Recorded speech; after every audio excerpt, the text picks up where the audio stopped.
Duncombe was the center of the opium trade, or opium resorts, as they were playfully called. At first, opium was legal, and there were no serious suppression efforts, as long as the problem was confined to the Chinese. Because of this, the price was affordable, and an addict could maintain a drug habit without resorting to crime. Indeed, the term junkie comes from the addicts who sold scrap and junk to maintain their addiction. It was estimated that as many as 30% of the Chinese in Chinatown smoked opium, and about 10% were addicts. Nearly every store in Chinatown had an opium layout in the rear for their customers. It was a don't ask, don't tell kind of situation, as long as only Chinese were involved.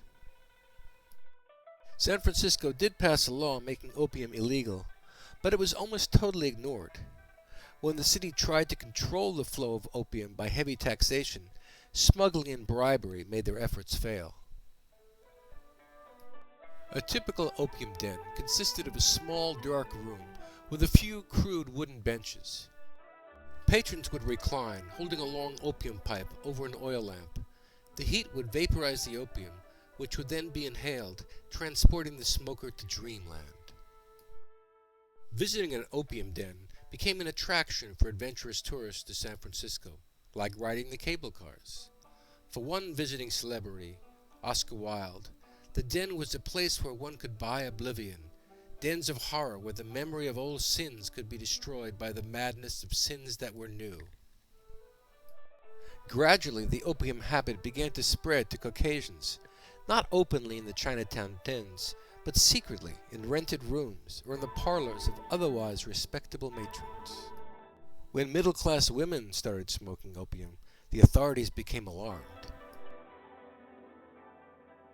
The thought of innocent and pure women being enslaved by drugs and evil Mongolians was enough to whip writers into a frenzy of rabid indignation.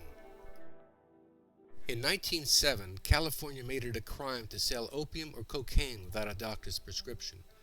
Federal laws followed a few years later. In this rare 1914 footage, you can see the San Francisco authorities building a pyre of opium pipes and bricks and burning them.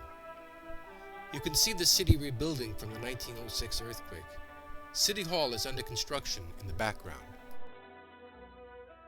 As we all know, making opium illegal did not end its use. A look at this Chinatown murder map from 1870 to 1930 tells an interesting story. Ross Alley, Waverly Place, and Sullivan Alley, centers of gambling, tongs, and prostitution, had hundreds of murders. Duncombe Alley, home of opium dens, had only 2.